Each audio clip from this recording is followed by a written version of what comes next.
Subject का नाम e commerce. ऐसे 11 से चुना क्या? E commerce. उसके पहले जुड़ क्या गया?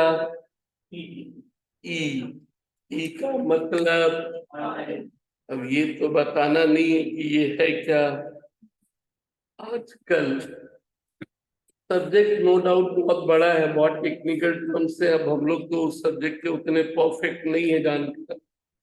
चलो, जो थोड़ा बहुत आता है देख लिया जाए, क्योंकि देख करके तो लगता है हम लोग लास्ट में घूम फिर के कहाँ रुक जाता है? एमसीक्यू। लास्ट में घूम फिर के कहाँ रुक जाता है? लेकिन सब्जेक्ट कितना भी गहरा गुजरा नहीं है भाई। मतलब सब्जेक्ट की एक जानकारी आप भी समझ सकते हो कि जिसके चक्कर में आप टेंशन में हो, क्या किया जाए, कैसे किया जाए, जिंदगी कैसे चलेगी। बट इस ई कॉमर्स ने तो बहुत सारी अपॉर्चुनिटी क्रिएट कर दी है। एक वर्ड है सोट एनालिसिस। तो सोट वाले में पहला और दूसरा की बात तो छोड़ दो, ई कॉमर्स तो ओ और टी में देख सकता है। जिंदगी में दोनों नजरिए हैं। किसी घटनाक्रम, नए घटनाक्रम के कारण कुछ अपॉर्चुनिटी भी आती है तो कुछ थ्रेट्स भी आ जाते हैं। लेकिन एक बंदा जो जीरो है उसके लिए तो अपॉर्चुनिटी ही अपॉर्चुनिटी है। जिसके पास पहले से एक बिजनेस चल रहा है, ई कॉमर्स बहुतों को डिस्टर्ब किया, लेकिन बहुतों के लिए वो बहुत अपॉर्चुनिटी बनी। तो कुछ सब्जेक्ट के नामकरण से अपने एक्सपीरियंस से तो लगता है कि उस सब्जेक्ट को यदि बहुत बेहतर तरीके से कोई पढ़ाए, जो भी उस सब्जेक्ट के अच्छे जानकार हैं। कॉमर्स का मतलब सिर्फ अकाउंटिंग ही तो नहीं है ना।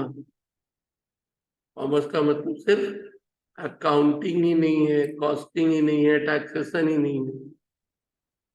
इस बिजनेस की दुनिया में हजारों जॉब है या लाखों जॉब है। बस ये है कि किसी भी एक हिस्से के आप एक परफेक्शन पे हो तो जिंदगी बेहतर गुजर जाएगी। और खासकर चलो कॉमर्स, लोग थोड़े से मैन इंटरेक्शन में ज्यादातर लोग हमेशा अनजान परिस्थितियों में थोड़ा सा इनसिक्योर फील करते हैं जॉब के मामले में। मतलब आपको यदि एक मार्केटिंग का काम दे दिया जाए तो लोग करना, ज्यादातर लोग करना नहीं चाहते हैं, बट सबसे ज्यादा जॉब उसी में है। क्योंकि उन्हें लगता है यार एक इंसान से बात करो रोज रोज, वो थोड़ा सा, बहुतों का वो पार्ट वीकनेस होता है, ज्यादातर का। अब ज्यादातर लोग चाहते हो कि कोई ऑफिस में एक बैठा बिठाया जॉब मिले जहाँ की हमको अपना काम करना पड़े और ज्यादातर लोगों से इंटरेक्शन ना हो। और लोग ज्यादातर उस तरह की जिंदगी गुजार लेना चाहते हैं। उनमें उनको लगता है कि रोज रोज टेंशन कम रहता है, चैलेंजेस कम रहता है।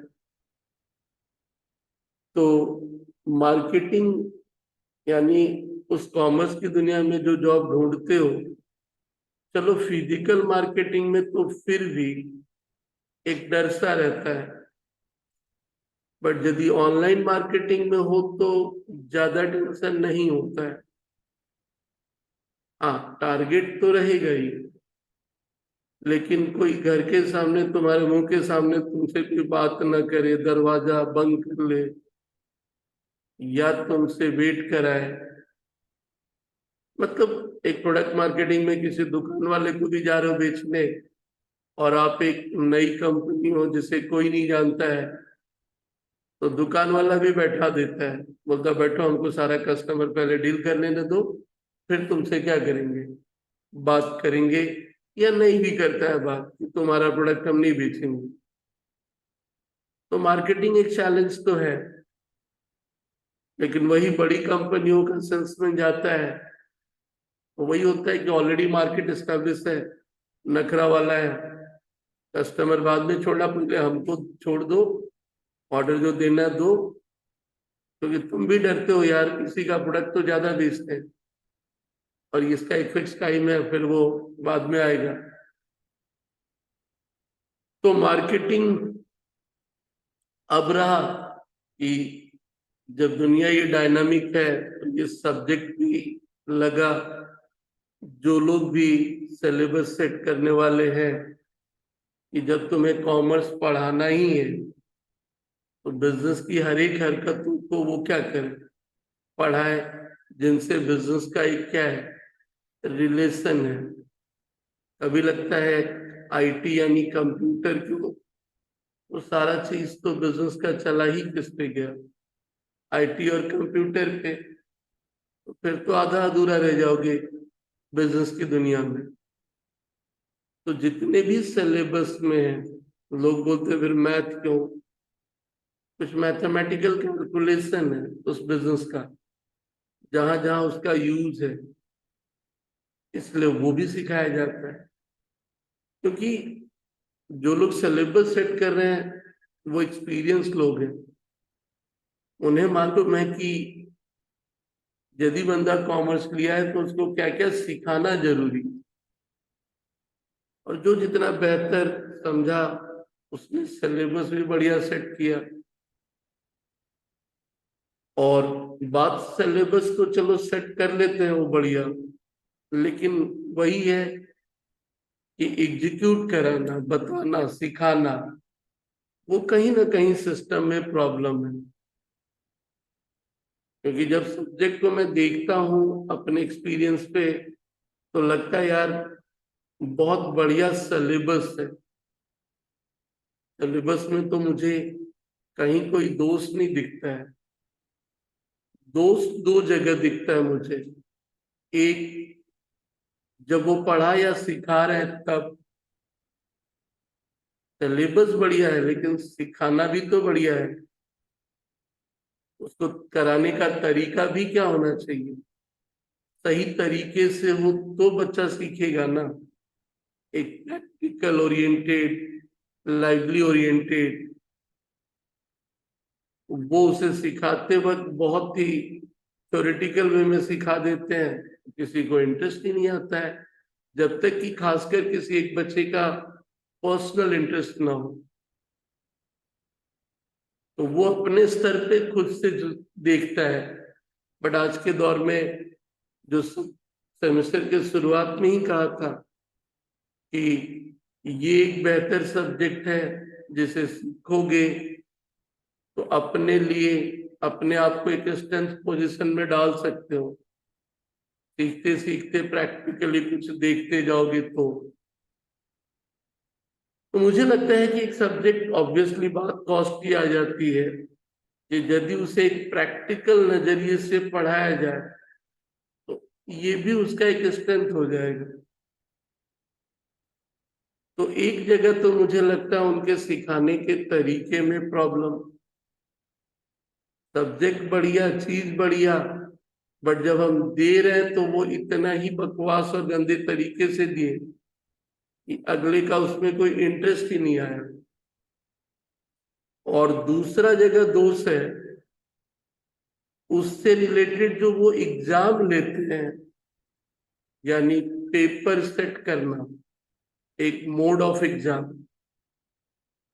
वो कुछ ऐसा सेट कर दिए हैं कि एक बच्चा, स्टूडेंट ही है, वो नहीं चाहता है, वो चाहता है जितना कम से कम मेहनत में काम क्या है, अभी तो वो मैच्योरिटी लेवल उसके पास आया नहीं, वो एक मार्क्स तक ही रह जाता है और उसे लगता है कि सिर्फ एमसीक्यू को टिक कर दो तो हमारा मार्क्स तो क्या है, आ गया।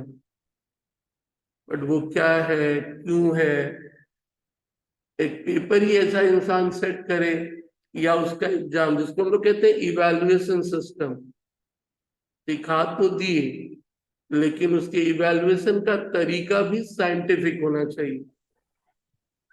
जिससे वो बहुत बेहतर तरीके से जज कर पाए, या उसके चक्कर में वो सीखे भी कि ना भाई, सीखेंगे नहीं तो वो हम एग्जाम भी बढ़िया नहीं दे पाएंगे। बट वही जो कुछ गलत चीज तुम जानते हो, एक तो पेपर भी वैसे ही स्टीरियोटाइप है, बच्चे को लगता है याद करके जाओ हो जाएगा, ज्यादा टेंशन ही क्यों लेना, क्योंकि समझने के लिए टाइम पैसा दोनों देना पड़ेगा।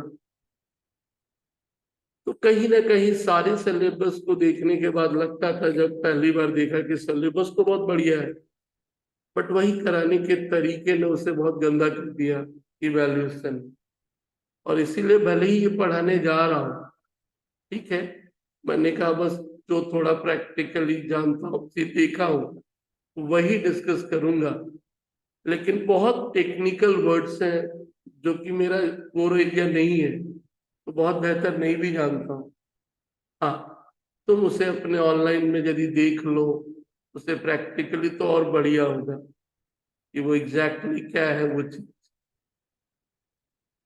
तो चलिए थोड़ा बहुत उसी को डिस्कस कर लो।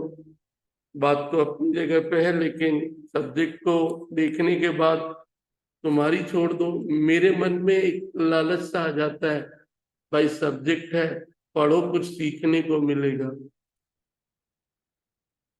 नाम से या उसके कंटेंट से लगता है जब उस एरिया में है तो पढ़ो और कुछ सीखने को क्या होगा, मिलेगा। क्योंकि ऐसे तो जो रोज चल रहा देख रहे हैं, बट सब्जेक्ट जब पढ़ेंगे तो उसके बारे में थोड़ा एक माइन्यूट और एक्यूरेट कुछ जानने को मिलेगा। वही लालच है जो मुझे इन सब सब्जेक्ट को थोड़ा सा पढ़ने की तरफ उत्साहित करता है, कि चलो थोड़ा सा देख लें क्या क्या है। बस वही एक समय की कहानी, फुल टाइम इसे दे तो इंसान ऑब्वियसली एक बेहतर पढ़े। और है, क्योंकि तुम इस सब्जेक्ट की अहमियत तो अब तुम्हें बतानी नहीं पड़ेगी। इस सब्जेक्ट की अहमियत आई डोंट थिंक कि तुमको बताना चाहिए कि ये सब्जेक्ट क्या है, क्योंकि आपको मालूम है ये सब्जेक्ट है तो क्या है। तो एक सब्जेक्ट की यदि अहमियत की बात करोगे तो आजकल और ये आने वाले कुछ वर्षों में मैनीफोल्ड बढ़ जाएगा, बहुत लिमिटेड ही रह जाएगा फिजिकल पार्ट। हाँ, फिजिकली सामान आएगा, बट जरिया, जैसे कि तुम अभी घर में बैठे बैठे पढ़ रहे हो, है तो ये भी वही, है तो ये भी वही। आपको भी लगा सुबह सुबह कहाँ जाए, घर बैठे बैठे वही चीज हो सकता है, जाना क्यों। और बेहतर काम दोगे, बस एक वो ह्यूमन इमोशन और फिजिकल पार्टी है जो कि तुम्हें यहाँ लाता है। नहीं तो बात तो दोनों बराबर है भाई, बस एक फिजिकल प्रेजेंस में एक फिजिकल इंटरैक्शन है, वहां थोड़ा सा नहीं है घर बैठे। बट फिलहाल जो हो रहा है वो तो ई कॉमर्स ही है। और बात है बस वही की, शुरुआती था रिसोर्स, मैं भी चीजों को देख रहा था, बट उस दिन तो समझ गया था कि फ्यूचर तो यही रहने वाला, फ्यूचर तो यही होने वाला है एक समय के बाद। हाँ, बच्चों के लिए थोड़ा सा है, बट हायर स्टडी में सब कुछ डिजिटल होने वाला है, ग्रेजुएशन ऑनवर्ड सब कुछ। बस कोविड में मजबूरी के कारण हुआ था, बट अब इंसान शौक से करेंगे, तो मजबूरी वाला थोड़ा सा लगा था कि सही नहीं, बट अब तो इंसान शौकिया तौर पे करेंगे। तो अपने अनुभव से लग चुका था कि दुनिया पूरी बदलने वाली है, ये तो मैं समझ गया था। और दूसरा, मार्केट भी बहुत बड़ा मिलने वाला है यदि आप अपने आप को धीरे धीरे फिजिकल की तरफ प्रेजेंस को बढ़िया कर लिए, प्रेजेंटेशन और सब कुछ, तो मैंने भी देखा था कि market is going to be huge, आपके लिए भी एक बहुत बड़ी अपॉर्चुनिटी रहेगी। और एक ह्यूमन तरीका ही ऐसा बदला कि कौन जाके करेगा, और जाने का तो एक लिमिट रेंज है, यहाँ तो रेंज ही नहीं है। और क्योंकि अभी देखता हूँ मेरे पास कुछ एक ऐसे क्लास आते हैं, सिलेबस तो देखते ही समझ में आता है कि वही है, बट है अलग अलग कोर्स, कोई बीबीए है, कोई एमबीए है, कोई एलएलबी है, बट है तो सब्जेक्ट वही, इको अकाउंट्स और समथिंग। बस वो सिलेबस उस यूनिवर्सिटी का उतने तक है, 2 चैप्टर इधर कम है तो 2 चैप्टर उधर ज्यादा है, चीजें तो पूरी वही है। और तुम भी जानते हो, तुम एक लोकल एरिया में हो जहाँ फिजिकल देखते हो, बट बहुत ऐसे एरिया हो चुके हैं जहाँ फिजिकल, वो लोग डिजिटल के हैबिचुएटेड हो गए, वो लोग डिजिटल के हैबिचुएटेड हो गए। तो मार्केट, वो पढ़ाई जो अभी देख रहे हो या जो तरीका आप अपनाते हो, सब कुछ वही। तो पहली बार एक तरह से बोल सकते हो कि कंपनियों को भी लग चुका था, क्योंकि कंपनी का सारा इंटेंशन ही क्या है, मेन ज्यादा से ज्यादा मार्केट कवर करना, ज्यादा से ज्यादा मार्केट कवर करना, मतलब प्रॉफिट मोटिव तो है, लेकिन वो प्रॉफिट कब ज्यादा, जब सेल ज्यादा। और जब सेल ज्यादा तो सेल यानी मार्केट ज्यादा कवर करना। अब बेलूर में एक दुकान करके कितने एरिया के लोगों को बेचेंगे, उसी रेंज तक ना। बट वही ई कॉमर्स के तरीके से क्या है, पूरी दुनिया को बेच पाएंगे। तो जब पूरी दुनिया को बेच पाएंगे तो फिर एक मार्केट बड़ा मिला, प्रॉफिट ज्यादा होगा। अब रह गया कि उससे थोड़ा सा टेक्निकल और पार्ट है, तो उसे अरेंज करना, सिस्टम को डालना। तो एक मार्केट भी ज्यादा बड़ा मिला, और दूसरा जो पार्ट इसमें है, कॉस्ट का कम होना, कॉस्ट का कम होना, ये भी तुम्हें समझ में आ गया कि इस तरीके में कॉस्ट भी क्या है। अब पढ़ाने के लिए यदि ज्यादा स्टूडेंट हो तो रूम भी तो बड़ा चाहिए भाई, सेटअप भी चाहिए, लोग भी चाहिए। यानी हम 50 के या 40 के ऊपर भीड़, वो इरिटेशन मैनेज करना। बट यहाँ आप लाखों को बैठा लो, यहाँ लाखों को बैठा लो यदि आपके अंदर क्षमता है तो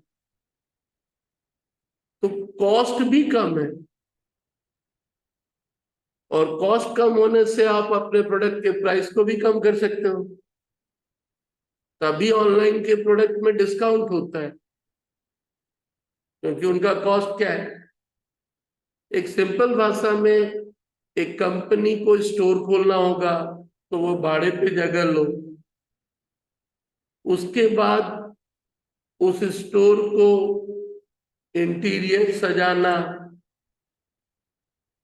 फिर उसका इलेक्ट्रिसिटी, एसी मेंटेनेंस, हर एक जगह पे लोग। बट ऑनलाइन में कहीं भी टीने का एक सेट, गोडाउन, जहां सामान क्या है, और वो हाईवे में ज्यादा प्रेफरेबल, हाईवे में ज्यादा प्रेफरेबल जगह है, टीने का एक बहुत बड़ा सेट, कोई इंटीरियर का जगह जरूरत नहीं, बस सामान को सही से रखने का क्या हो, रैक वैक क्या तरीका हो, बहुत ज्यादा प्रेजेंटेबल लोग नहीं जरूरी, क्योंकि एक प्रेजेंटेबल यानी दिखने में सुंदर सेल्समैन चाहिए, वो सब भी कहानी है। वहां कोई भी हो, दिखाना तो किसी को है नहीं। और यहाँ 10 लोग लगेंगे तो वहां 3 लोग ही मिलके सारा काम क्या है, कर लेंगे, तो 7 लोग का खर्चा से कम। क्योंकि वहां तो सिर्फ और सिर्फ एक बंदा कंप्यूटर में ऑर्डर देखा, एक बंदा क्या देखा, ऑर्डर देखा, सीधे जहां पे वो सामान रखा होगा वहां से क्या करेगा, लाके एक जगह पे रख देगा। एक बंदा उसे पैकिंग कर देगा, एक बंदा उसे, काम यदि कम है तो वही बंदा लाएगा भी, वही क्या करेगा, पैकिंग भी कर देगा। और डिलीवरी वाला कोई बंदा जाएगा, बस एक बंदा होगा जो कंप्यूटर से स्लिप निकालेगा, या वही बंदा कर ले स्लिप निकाल करके बिल बिल, क्योंकि साथ में सामान के साथ क्या आ रहा है, अटैच करके बिल भी आ रहा है। बस वो अपना काम खत्म उस बंदे का। और एक बंदा आएगा जो कि उस डिलीवरी वाले उस सामान को उठा के क्या करेगा, ले जाएगा। तो कॉस्ट भी तो कम हो गया सब्सटेंशियली। बल्क में बहुत ज्यादा खरीद रहे हो तो कंपनी से डिस्काउंट भी मिलेगा। तो ये सारा फायदा और फायदा तो है। इसीलिए आजकल आज जब ऑर्डर देते हो तो बहुत सारे सामान सेम डे भी है।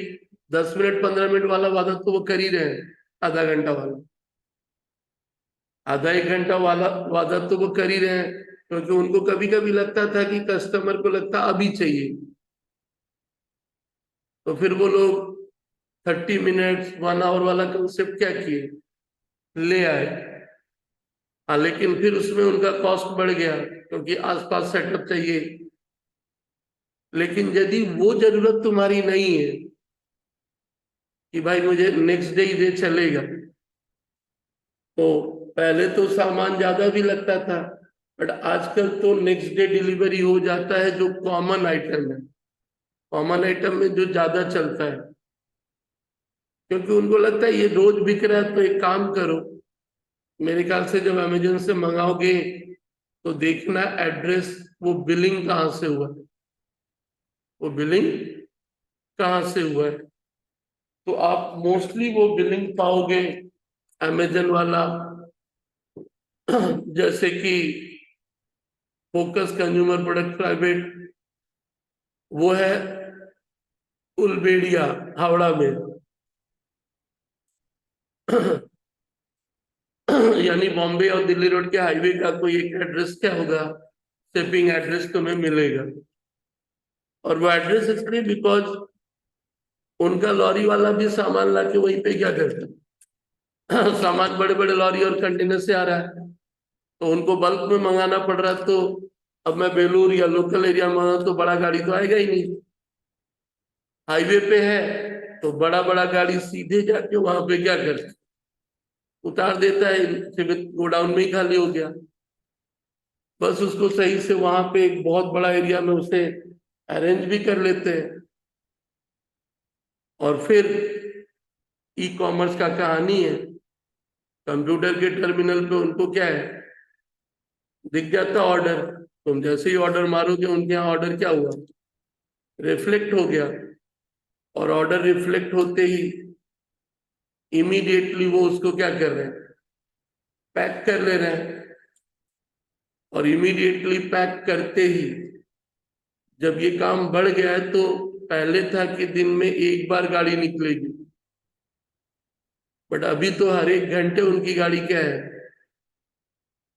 तो हर एक घंटे हर एक 2-4 घंटे पे, क्योंकि सामान ज्यादा हो गया, तो वहां से जो लोकल तुम लोग देखते होगे डिलीवरी पॉइंट है, मतलब कि वहां से जब गाड़ी निकली तो हावड़ा एरिया का एक गाड़ी निकली। अब मान लो कि आप अपने आजकल खासकर एरिया में देखते होगे अमेजन का गोडाउन छोटा छोटा बहुत सारा, तो वो लोग लाके सामान को वहां पे क्या करते हैं, उतार देते हैं। यानी मेन एड्रेस से निकला और उस लोकेशन पे उतार दी, वहां बाइक वाले खड़े ही हैं, दिन में वो भी एक बार नहीं, आजकल दिन भर में आजकल वो भी 2 बार 3 बार क्या है, एक बार निकले डिलीवर किए फिर गए फिर डिलीवर किए। तो फास्ट तरीका है।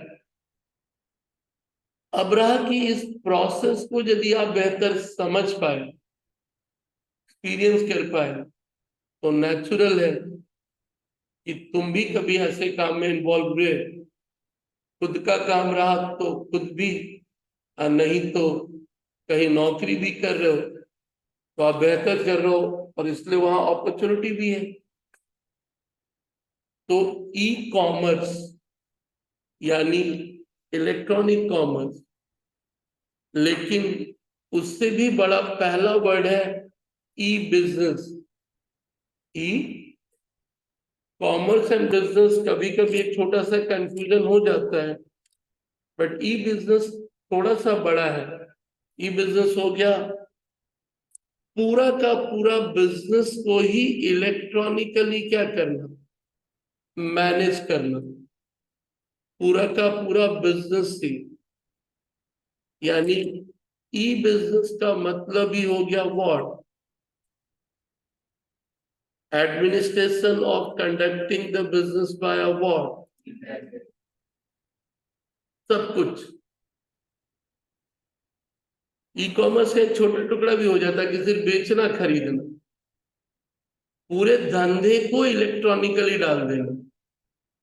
और आजकल जितनी बड़ी कंपनियां हैं सारा, देखो एक्चुअल पार्ट और फिजिकल पार्ट तो है ही, जिंदगी में रहेगा ही, मतलब सामान ही आएगा ना, अब इलेक्ट्रॉनिक तो नहीं आएगा भाई, बनेगा भी कहीं, लेकिन उसको कंट्रोल करने का पूरा तरीका ही क्या करना है, इलेक्ट्रॉनिकली डाल देना है पूरा का पूरा। जिससे कि पहले लोगों को ब्रांच या कहीं पे कुछ करने से पहले सोचना होता था, क्योंकि जिंदगी का एक वसूल काम तभी बेहतर करो जब तुम उसे कंट्रोल कर पाओगे। कंट्रोल ही नहीं है तो काहे का काम। और पहले फिजिकली कंट्रोल करना एक तो बहुत खर्चीला था, वेस्टेज बहुत था, लेकिन जिस दिन से वो कंप्यूटर आया तो कंपनी भी जो बनी थी, उस कंपनी का नाम भी कंप्यूटर हमारे गेम खेलने के लिए नहीं था, कंपनी बनाने वाली थी आईबीएम, बिजनेस मशीन।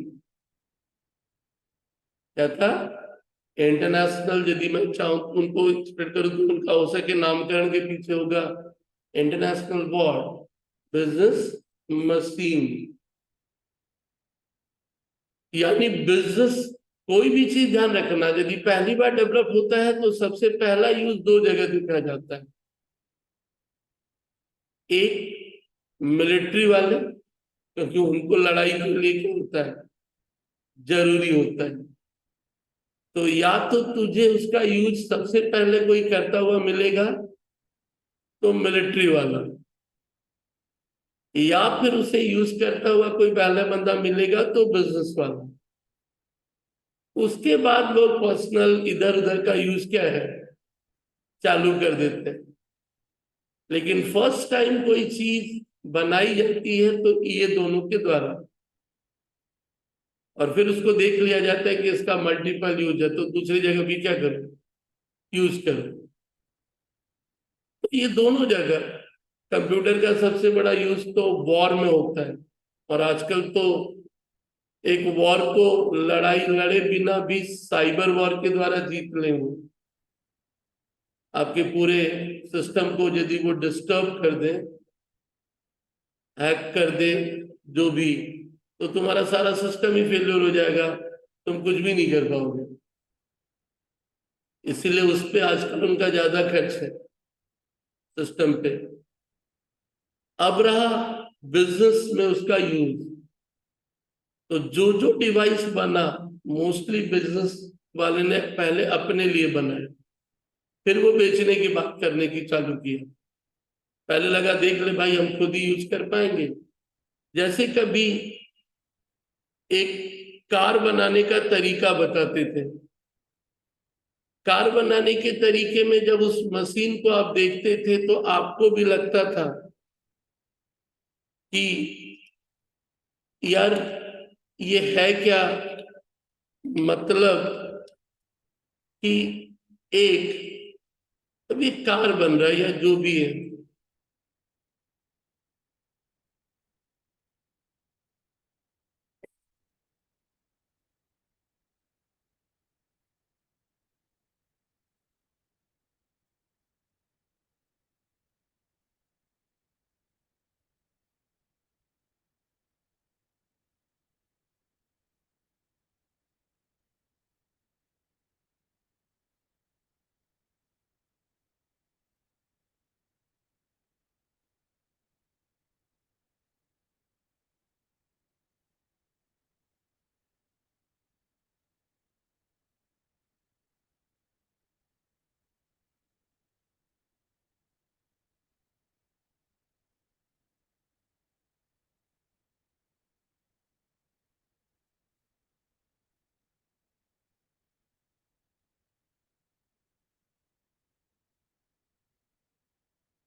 वो अपने लिए पहले बनाया, बाद में हम लोग।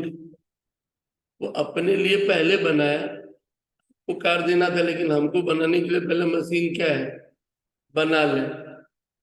यानी जिंदगी में ऐसे ही हर एक प्रोडक्ट की कहानी को उस स्तर पे वो लेके जा रहे हैं। तो मशीन की कहानी, जैसे मैंने पहले ही कहा कि वो खुद के लिए पहले बनाते हैं, खुद के लिए पहले बनाते हैं और फिर उसे लोगों के लिए दे रहे हैं। क्योंकि वो जब बन रहा है तो उनको लग रहा है देख ले हमारे यहाँ पहले इसका यूज है या नहीं है, और हमारे यहाँ पहले यूज है तो तुमने इकोनॉमिक्स में पढ़ा, टेक्नोलॉजी चेंज होगा तो प्रोडक्शन भी क्या होगा, बढ़ जाएगा। प्रोडक्शन बढ़ेगा तो कॉस्ट कम होगा, फिर अपने ज्यादा बेच भी पाएंगे। तो ये वो पार्ट था। तो कहानी उसी पे चल, ई कॉमर्स के नजरिए से तो ई बिजनेस का मतलब ही क्या रहा। अब जैसे कि तुम भी जानता है, सबसे ज्यादा नौकरी तुम लोग के लाइन में तुमको कौन दे रहा है, बोलो। सुनते हो ना, PWC, TCS, अकाउंट्स के पार्ट में हो, EY, अकाउंटिंग वाले लाइन से यदि हो, ग्रेजुएशन होने के बाद मास्टर्स डिग्री 2 साल का यदि कर लेते हो, और उस दरमियान यदि कोई एक्सपीरियंस चार्टर्ड फर्म या जो भी, तो एक बढ़िया नौकरी 22-25 का वो लोग क्या है, मिनिमम दे रहे हैं प्राइवेट सेक्टर में। बस थोड़ा सा उनको रिस्पॉन्सिबल आदमी चाहिए, काम तो वो सिखाई देंगे। इसलिए वो लोग ग्रेजुएट वाले को थोड़ा कम लेता है। बट मास्टर्स होने से वो लोग उसे क्या करता है, पहले मुझे भी लगता था मास्टर सिर्फ पढ़ाई के लिए, बट ऐसा नहीं है। मास्टर्स होने के बाद उन कंपनियों में थोड़ा सा तुम्हारे प्रति एक झुकाव आता है कि इस बंदे में अभी भी 2 साल पढ़ने का हिम्मत था। उससे उसकी साइकोलॉजी उनको थोड़ा सा क्या है, ये पता चलती है कि बंदा 3 साल के बाद भी 2 साल पढ़ने का हिम्मत क्या है रखा कहीं जाने का। यानी इस बंदे में ठहराव है, इसको रख लो। ग्रेजुएशन में तो लगता है ये बंदा अभी भी फ्लेक्सिबल है, पता नहीं लाएंगे तो ये रहेगा कि नहीं रहेगा। वो मेन साइकोलॉजी वही है। ऐसा नहीं कि मास्टर्स वाले ने कुछ ज्यादा सिखा दिया, बट मास्टर्स वाले ने उसमें थोड़ी मैच्योरिटी ला दी, एक ठहराव ला दिया, और जिसके कारण उसे नौकरी पे रखने का उसका क्या किया, दिल किया। तो मास्टर्स होने के बाद कंप्यूटर आता है, थोड़ा सा एक्सपीरियंस है, तो 22 20 25 का जॉब का कोई प्रॉब्लम नहीं है। वो तुम्हें ले जाके करवाता क्या है, उसका काम क्या है? तो उसका काम यही ई कॉमर्स है। उसका अपना काम तो है नहीं, कंपनियों ने उसको काम दिया है। दुनिया की बाकी कंपनियों ने उसको क्या किया है, काम दिया है उस बंदे को। पीडब्ल्यूसी हो, ईवाई हो, कॉग्निजेंट हो, टीसीएस हो, विप्रो हो, उनका एक डिवीजन है जिसको कहते हैं वो लोग बिजनेस एसोसिएट। पढ़े होगे बीपीओ, बिजनेस प्रोसेस आउटसोर्सिंग। तो बिजनेस प्रोसेस आउटसोर्सिंग मतलब एक बिजनेस में मेरा काम क्या, प्रोडक्शन करना, सारा हिसाब किताब रखना, मार्केटिंग करना, बेचना, ये सब काम है। उसमें से एक काम वो जो दुनिया की, यानी बाहरी लोग जो कंपनियां हैं, वो लोग उसमें से एक काम अकाउंटिंग रिलेटेड, वो सब काम वो लोग खुद नहीं करके ये जो नाम लिए उन लोगों को दे दिया, पेपर वर्क रिलेटेड। मतलब देख भाई, हम ये सब काम नहीं करने वाला। ये सब काम मान लो कि मैं यदि पीडब्ल्यूसी हूं, तो मालूम ही है कि ना भाई, पीडब्ल्यूसी अकाउंटिंग ऑडिटिंग का बड़ा फर्म है, तो उन्होंने एक डिवीजन सीखा है, खोला है बीपीओ का। तो वो कंपनियां बोलती है देख भाई, ये जो अकाउंटिंग या ये सब रिलेटेड जो सारा काम है ना, ये तुम करेगा। तो बोला, बात फिर तू भी समझ, नेगोशिएशन किस बात का, नेगोशिएशन इस बात का कि हमारे यहाँ पहले 50 एम्प्लॉय थे, वो बोलता था, और हमारे सारा काम के लिए 50 एम्प्लॉय लगेगा, बट ये तुम रख 50 को, हम नहीं जानते तू किसको रखेगा। तो बोला हिसाब किताब पेपर ऊपर, बोला वो सब तो आजकल कंप्यूटर पे ही, ऑनलाइन, कोई फिजिकल तो कागज, ऑर्डर, बिलिंग, पेमेंट सब क्या है, बस कंप्यूटर के नेटवर्क के द्वारा, इंटरनेट के द्वारा तुमको सारा डेटा इंडिया में ही बैठा बैठा क्या होगा, मिल जाएगा। तो वो सारा आईडी पासवर्ड जो भी है, वो सारा डेटा तुमको क्या है, मिल जाएगा। एम्प्लॉय आप यहाँ बैठा लो। और वो जो विदेश वाली कंपनी थी क्या बोलती है, मैं एक एम्प्लॉय का 1 लाख रुपया दूंगा, और मेरे को मेरे नाम पे 50 एम्प्लॉय होने चाहिए।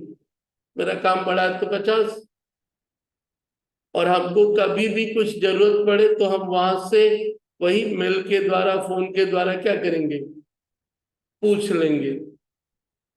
मतलब नौकरी पे तू रखा, पैसा सैलरी तू देगा, जगह सब तेरा, बट वो काम किसका कर रहा है, सिर्फ और सिर्फ मेरा। मॉडस अप्रेंटिस समझ जा कि वो लोग क्या करवा रहे हैं। वो बस बोला कि तुम मेरे नाम पे कितने लोगों को रखा, 50। हाँ, ये इनका छुट्टी है, दुर्गा पूजा का क्या है हमको नहीं मालूम, हमको दुर्गा पूजा में भी चारों आदमी चाहिए, क्योंकि हमारे यहाँ कोई दुर्गा पूजा नहीं है, तुम्हारे यहाँ होगा। तो वो थोड़ा ज्यादा रखा, 50 की जगह 60। और दुर्गा पूजा में बोल दिया यहाँ वाला लोग को कि भाई भाई, 4 दिन का दुर्गा पूजा है, लेकिन तुम लोग को 1 या 2 दिन से ज्यादा छुट्टी रोटेशन में वो अपना पूरा काम क्या है, कवर अप करता है, इसलिए वो लोग चारों दिन छुट्टी नहीं देते उस पूजा के दरमियान। अब ये नेचर ऑफ वर्क पे डिपेंड करता है। एक है कि हमको आदमी चाहिए टेबल पे, हम कभी भी बात कर लेगा। एक है कि हमको नहीं मतलब है, मेरा काम हो जाना चाहिए, तुम जैसे भी करवा। तो देख वो बंदा दिया कितना, 1 लाख या 1.5 लाख या 2 लाख एक आदमी का। क्यों? अपने यहाँ वो किसी एम्प्लॉय को देता था 4 लाख रुपया। अपने यहाँ वो किसी एम्प्लॉय को 2 लाख रुपया क्या करता था, वो 2 लाख देता था, 50,000 कम में ही दे दिया। यहाँ एक तो एम्प्लॉय एम्प्लॉय छो, वहां जो उसको ऑफिस रखना पड़ा था वो भी बेच दिया। अब तो उसको ऑफिस नहीं चाहिए, अब तो उसका कोई इलेक्ट्रिसिटी बिल उसको सेटअप ही नहीं रखना था ना। देख इसी को बोला जाता है अंग्रेजी की भाषा में आउटसोर्स। इसको क्या बोला जाता है? आउटसोर्स। यानी अपना काम आउट यानी बाहर किसी दूसरे को दे दिए। और क्या? प्रोसेस। कौन सा काम? अकाउंटिंग वाला। तो बिजनेस का प्रोसेस एक काम आउटसोर्स कर दिए, जिसको बोलते हैं हम लोग what, BPO, business process outsource. बंदा दिया कितना तेरे को? हम यदि पीडब्ल्यूसी है तो हमको दिया कितना, 1.5 लाख रुपया। और हम यहाँ पे आदमी रखा कितना में, 20-22 हजार में। हायर हायर पोस्ट का वो ज्यादा सैलरी देगा, तो हमको 10 गुना वो कम से कम पैसा तो दिया। तो ये मत सोच कि पूरा कमाई, वो ऑफिस तो अब तेरे को लेना होगा। इलेक्ट्रिसिटी बिल ये सब तो अब क्या है, वो सब खर्चा तेरा। वो तो दे दिया 1.5 लाख, तुम समझो। तो तुम भी 4 लाख। बोला हम भी खाए ऑफिस में, लैपटॉप पकड़ा दिया, बोला घर से काम करो। हम भी तुमको लैपटॉप पकड़ा के क्या बोले, घर से काम करो। इसीलिए उनका काम चल रहा वैसे ही। जिंदगी भर वर्क फ्रॉम होम रह सकता उनका। जब अमेरिका से काम इंडिया आ सकता, तो इंडिया से बिल्कुल नहीं आ सकता भाई, सेक्टर 5 से। और कंप्यूटर का सॉफ्टवेयर प्रोग्रामिंग वैसा कर दिए कि तुमसे वो ठीक हम काम क्या है, ले ही लेते हैं, तुम्हारे नाम पे जो भी काम है वहीं पे बैठे बैठे करो। तो तुम्हारे एक आदमी से बंदे को, जो टीसीएस, विप्रो, इन्फोसिस, जो पीडब्ल्यूसी है, भाई सब खर्चा वर्चा काट के भी एक आदमी का 50,000 बचा, तो क्या खराब धंधा है एक एक आदमी पे। इसलिए इन कंपनियों का प्रॉफिट ज्यादा। तो तुम जब पास आउट करेगा तो सबसे बड़ा काम तेरे को कहाँ मिलने वाला है? वहीं पे मिलने वाला है। तो ये है ही क्या भाई, ये भी तो ई कॉमर्स है। सामान बेचना, बिजनेस संभालना। यानी उस कंपनी ने अपना वो काम क्या किया। अब तू समझ क्या क्या तू आउटसोर्स कर सकता है, हेडेक कम कर सकता है। बहुत विचित्र स्थिति है, हम सारा काम ही आउटसोर्स कर दिया। प्रोडक्शन तू कर, अकाउंटिंग तू संभाल। खाली कुछ काम जो मेन काम है वो हम कर लेंगे। मार्केटिंग भी जो सीनियर है वो ही मेरा है। बाकी सेल्समैन तू रख, वो फोन करवा तू। हम खाली ब्रांड मेरा, हमारा सिर्फ ब्रांड मतलब रिसर्च टीम सिर्फ मेरा, नया प्रोडक्ट बनाना। और एक छोटा सा फैक्ट्री, उस प्रोडक्ट को बना करके ट्रायल करके देखना, वो पार्ट हम खुद करेंगे पहली बार। दुनिया की सबसे बेस्ट कंपनी आईफोन यही करती है। फोन बनाता उसका फॉक्सकॉन, अभी टाटा उसका बनाने जा रहा है इंडिया में। उसने कॉन्ट्रैक्ट लिया, इक्विपमेंट खरीदा है ग्लोबल लेवल पे चारों तरफ। चाइना में किसी और को दिया, इंडिया में किसी और को दिया। मैंने सामान वामान सारा बता दिया, बोला अब तुम बनाओ, एक फोन का इतना देंगे, बाकी हेडेक क्या है तुम्हारा। उसमें सामान क्या लगेगा नहीं लगेगा ठीक है, वेंडर टाई अप अलग बात है, बट सब कुछ तुम्हारा हेडेक। तुम जो बोट खरीदता है, हेडफोन, सारा काम ही उसका प्रोसेस क्या है, मतलब 50-100 आदमी जो मेन बड़े सीनियर है ना, वो सिर्फ किसका, कंपनी का एक छोटा सा सेटअप, मतलब सेटअप जिससे वो कंट्रोल करता है, बाकी सब काम आउटसोर्स। मतलब ई कॉमर्स की उस दुनिया में, ई बिजनेस ऐसा ही पार्ट आया इलेक्ट्रॉनिकली कि कागज का रोल जो भी थोड़ा बहुत दिख रहा है सब खत्म हो जाएगा, और हो चुका है। भाई कभी कभी विचित्र स्थिति लगती है, पढ़ाई लिखाई से छोड़ दे, इंटरव्यू भी ऑनलाइन, ज्वाइनिंग भी ऑन, खाली जाके एक दिन कंपनी से आईडी कार्ड लाना है, तुम्हारा तुम्हारा रिक्रूटमेंट भी हो गया, कॉन्ट्रैक्ट वॉन्ट्रैक्ट, बस एक दिन जाके वहां फिजिकली, वो भी डिजिटल पार्ट है, बस आईडी कार्ड लाना है और लैपटॉप क्या करना है, लेके आना है, और कल से अपना काम क्या है, घर से, ट्रेनिंग भी घर से ही चल रहा है, काम भी वही चल रहा है। और तुम यदि उस, तुम्हारा एक मेन एरिया वो है, यदि अपने आप को डाल पाया तो लोग कहते हैं ना कि क्या होगा, बट ऐसा नहीं है, 22-25 की नौकरी तुमको क्या है, आराम से मिल जाएगी। अपने आप को उस इंडस्ट्री के हिसाब से हल्का भी डाल लिया तो चल रहा है इस ई कॉमर्स। चल ई कॉमर्स एक अलग है, यहाँ तो बेचना खरीदना हो गया, ये ई बिजनेस की बात बोल सकता है, ई बिजनेस, क्योंकि मेन पार्ट ये वही है जो तेरा एमएचआरएम वाला है, मार्केटिंग वाला, क्या है, मार्केटिंग, लेकिन इलेक्ट्रॉनिक दुनिया से जो जो काम है वही तेरा चैप्टर है, वही तेरा चैप्टर है। तो तू इतना तो समझ ही गया कि जब एडमिशन ऑनलाइन, खाली एक दिन जाके क्या करना है, ओरिजिनल पेपर वेरीफाई करवाना है, एक दिन, वो भी कुछ दिन के बाद खत्म हो जाएगा, चिंता मत करो। वो भी वो तुम्हारा सीयू के मेन साइड से या डब्ल्यू के मेन साइड से उसको क्रॉस चेक क्या है कर लेगा, वो भी दिखाना एक दिन क्या होगा, वो मिलेगा ही नहीं, बोला भाई सर्टिफिकेट दीजिए, बोला काहे को, जो तेरे से मांगेगा मेरा पता दे देना, मेरे साइड में क्या करेगा, देख लेगा,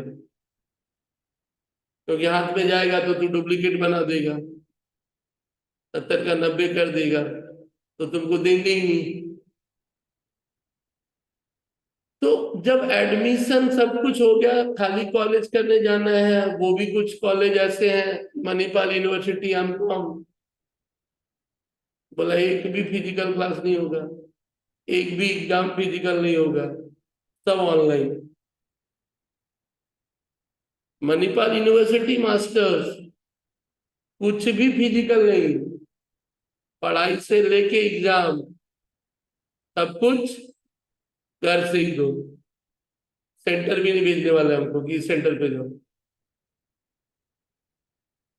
ज्यादा हुआ तो सेंटर, मतलब ई कॉमर्स की उस दुनिया से तुम यदि टेक्नोलॉजी में नहीं खुद को डालेगा ना, बहुत मुश्किल, पढ़ाई लिखाई, नौकरी, ज्वाइनिंग, सब कुछ, सब कुछ खाली। हाँ, फिजिकल कुछ पार्ट तो रह ही जाएगा, लेकिन जो कंट्रोल करने का जरिया, जो मीडियम है, वो सब कहाँ चला गया, इलेक्ट्रॉनिकली, सब कुछ।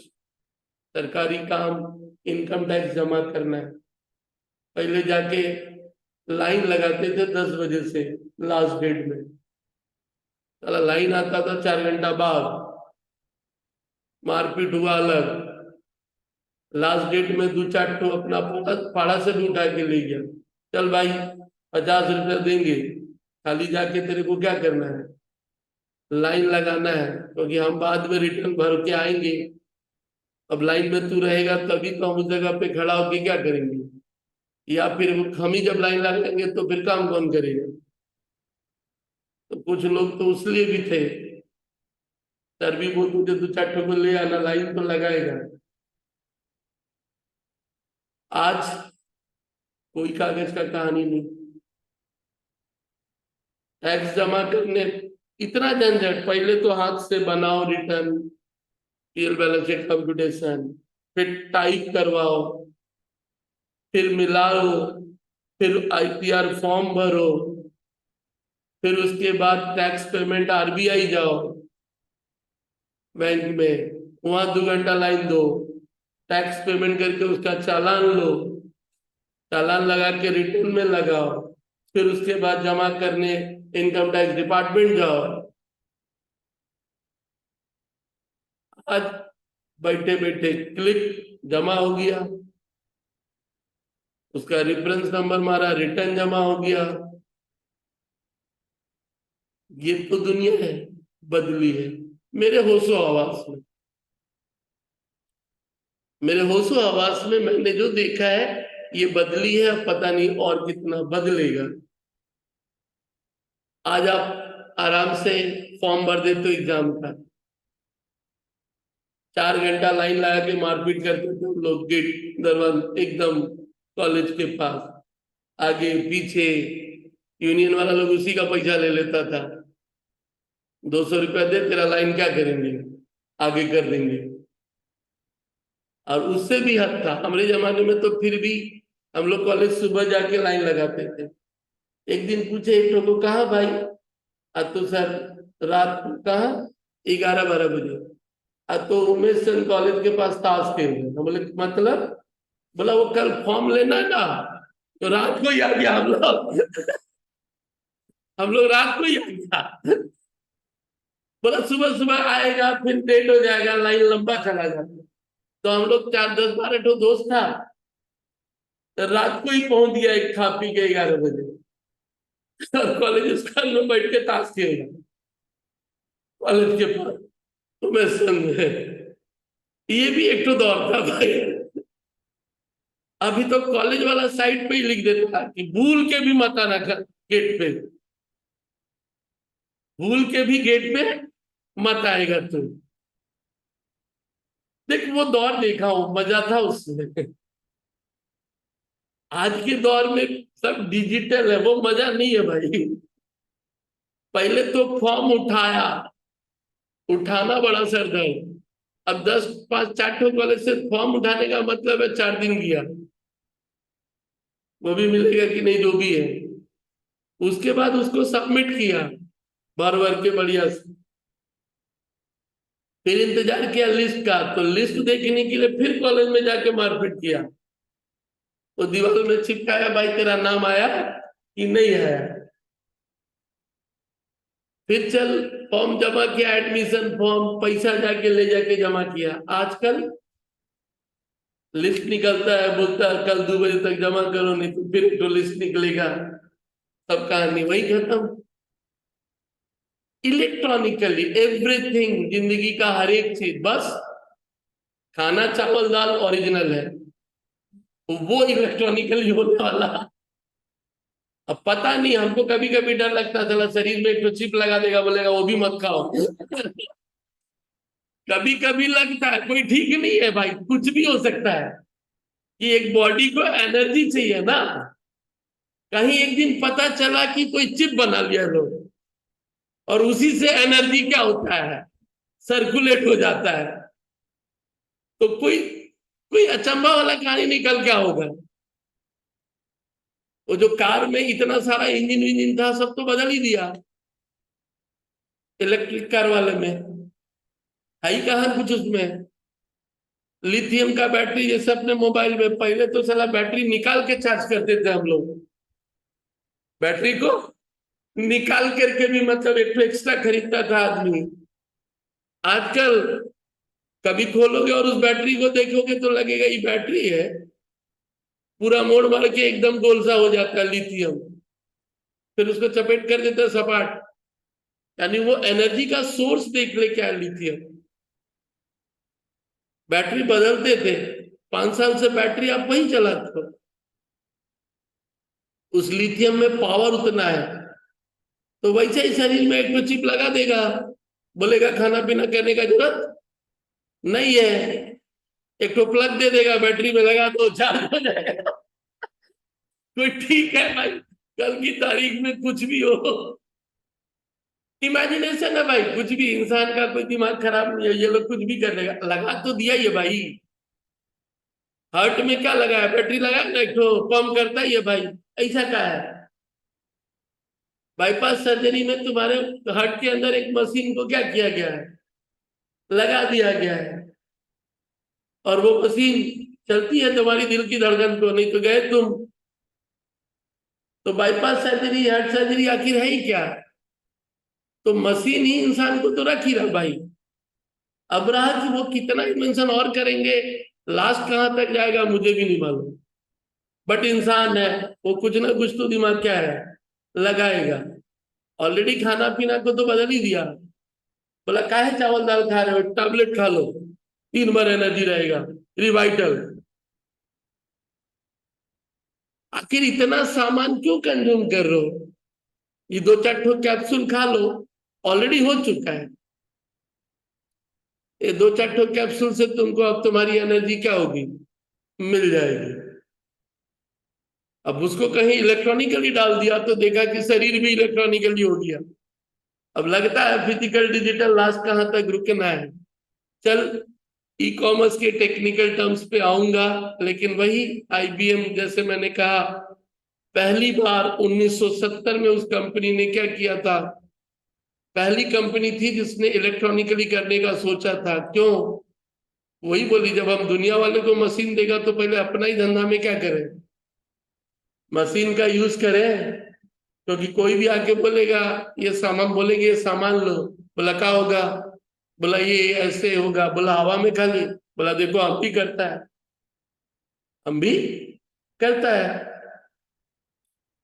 तो ई बिजनेस 1972 में उसने यूज किया। ऐसे तो एक टेक्नोलॉजी ईडीआई, तो एक चैप्टर इसमें बोलोगे सबसे शुरू में जो दिया हो, वो थोड़ा सा तुम लोग फुल फॉर्म वाला कहानी है, बहुत समय सिर्फ और सिर्फ क्या पूछ देता है, एब्रीविएशन। फुल फॉर्म से रिलेटेड 3-4 क्वेश्चन होता है, कुछ नाम लिया हो, वो फुल फॉर्म थोड़ा सा पढ़ लेना, जो उस ई कॉमर्स की दुनिया से है। बाकी चलो कुछ चैप्टर के बारे में अब सीधे सीधे चैप्टर से ही बात करूंगा, ये B2B B2C। लेकिन सब्जेक्ट का पहले मकसद क्लियर कर ले भाई, धंधा, पेमेंट, सब कुछ। आजकल आदमी पर्स लेके नहीं जाता है, फोन लेके जाता है, और जिसके चक्कर में बेचारा भीख मांगने वाला तक भी रख लिया है, QR कोड। भीख मांगने वाले बंदे ने भी अपना क्या किया है, QR कोड लगा लिया भाई। बोला कि अब लोग तो पर्स लेके जा ही नहीं रहे हैं, अब वो भीख मांगे तो बेचारा कैसे मांगे। तो बेगिंग भी कर रहा तो बंदा क्या, विथ QR कोड, बोला सर इसी पे डाल दीजिए, 1 ही रुपया डालिए, कोई दिक्कत नहीं है। तो बंदे ने आखिर क्या किया है तो देख, ले दे के कहानी ये है कि बंदा QR कोड लगा के भी भीख मांग रहा है। अब डिजिटल हो गया भाई, क्या करेगा तू। अब बंदा जानता है पर्स लेके निकला नहीं, भीख मांगे तो कैसे मांगे। तो दुनिया की कहानी बढ़ चुकी है भाई, माहौल के हिसाब से सब कुछ बदल जाता है, सबके सब। वो बेचारा जा रहा तो भी भीख मांगने के लिए, वो ट्रेन में भीख मांग रहा है, QR कोड लेके जा रहा है। गलत कुछ नहीं है यार, अब तू पर्स लेके 1 रुपया गया नहीं, जब है नहीं चिल्लर, तो क्या करेगा, और देना चाहता है तू, तू देना चाहता ही है, तो सामने वाले ने तरीका अपना दिया भाई, वो बोला दे दो उसको, यही तो हाल है। और वो भी जानता है QR के चक्कर में 10-20 रुपया मिल जाएगा, साला कॉइन 1 ही रुपया लोग निकाल के देगा। तो दुनिया उस हद तक आगे बढ़ी तो वो डिजिटल पेमेंट भी, आरबीआई भी देखी, कौन ही नोट छापने का टेंशन लेगा, कौन ये नोट छापने का टेंशन लो, डुप्लीकेट निकलेगा, खराब हो जाता है, उसका भी खर्चा लगता है। तो एक काम करो, निकाल लिया अपना यूपीआई, और इतना ही सक्सेस की बेचारा दो टो कंपनी को टेंशन हो गया, यूपीआई और सिस्टम भी रुपए, दो कंपनी बेचारा, अमेरिका भी बेचारा दुखी है, इधर भारत वाला हमारा दो टो कंपनी को खा गया। कौन? वीसा कार्ड और मास्टर कार्ड, ये दो जो इंटरनेशनल पेमेंट गेटवे थे ना, ये दोनों कंपनी इंडिया के इस सफर से बेचारे अपना तो खाया ही खाया, और विदेशों में भी ले रहा है। इंडिया में तो धंधा मारा ही मारा। सरकार ने, आरबीआई ने बोल भी दिया सभी को कि हर एक कंपनी बैंकों को अपना रुपए कार्ड भी, क्रेडिट कार्ड लॉन्च करना होगा, रुपए अपना अपना गेटवे, बिकॉज उसके चक्कर में करोड़ों रुपया उन कंपनियों को इंडिया से बाहर चला जाता था। वीजा मास्टर, और पहले वो लोग बोलते भी थे कि वीसा कार्ड चाहिए, मास्टर कार्ड चाहिए, सरकार ने सबको टाइट कर दिया, बोला रुपए का खराब है बे, रुपए से लेने में तेरे को क्या दिक्कत। तो रुपए वाले को मैंडेटरी कर दिया क्रेडिट कार्ड, और उधर सब में। अब बेचारे वीसा और मास्टर समझ गए कि इंडिया वाला मार्केट गया, इंडिया वाला मार्केट गया तो गया। अभी कहाँ कहते, फ्रांस, वहां भी यूपीआई लॉन्च करके आए हैं। मतलब फ्रांस घूमने जाएगा तो टेंशन नहीं लेना है, वही यूपीआई से पेमेंट ले ले भैया, काहे को अलग से फिर यहाँ से डॉलर लेके जाओ, ये करो वो करो। उस गेटवे को ही उसके साथ इंटीग्रेट कर दिया। मतलब ये है कि ई कॉमर्स के चक्कर में देख बहुत कुछ चेंज हुआ, वो डिजिटल पेमेंट भी चेंज आ गया, मनी। हाँ, उसमें एक रिस्क है, बाढ़ तूफान में कोई यूपीआई नहीं चलेगा। वो जो पहाड़ी पे वो बोलता, दादा घर ही रखिए अपना, वहां सबसे पहले तो नेट ही नहीं, तो पेमेंट कहाँ से करोगे। आरबीआई भी समझदार है, वो एक उसका लाइट वर्जन ला रही है जहां बिना नेट का भी चलेगा। हाँ, लाइट वर्जन, बिकॉज वो जानती है हम ऑप्शन नहीं देंगे तो लोग तो करेंसी मांगेंगे। लोग क्या बोलेंगे, करेंसी दो हमको, हमको तो हमको चाहिए भाई। तो हम एक ऐसा जरिया अपनाए, और धीरे धीरे जो इंटीग्रेट कर दी, वो रिक्शा वाला, फुचका वाला सबको डाली दी बेचारी, उसका टेंशन खत्म हो गया ना, पैसे का, और ब्लैक मनी का पार्ट भी खत्म होना। तो देख, ई कॉमर्स में इसीलिए चैप्टर भी एक है, डिजिटल पेमेंट, डिजिटल। फिर वो जो मैंने कहा ना, धंधा करने का सॉफ्टवेयर, ऑनलाइन सब कुछ, एक चैप्टर है उस पे, ईआरपी सॉफ्टवेयर। यानी ई कॉमर्स में अलग अलग वो चैप्टर, एक तो तुम्हारा कौन सा चैप्टर है, पहला एक चैप्टर है तुम्हारा, यदि बात करोगे तो ई कॉमर्स जो है वो तो है ही है। दूसरा क्या है, मार्केटिंग, पहले जनरल रहा, marketing electronically, supply chain management, digital payment, and what, ERP software, and last is what, new trend in e-commerce। मतलब उस दुनिया के हिस्से को थोड़ा थोड़ा पकड़ा। सीख लोगे तो अपना धंधा चालू करोगे तो सुविधा तो होगा ना। चलो आज के लिए छुट्टी। ए भाई, जिनको बेलूर मठ जाना है, सुनने में आया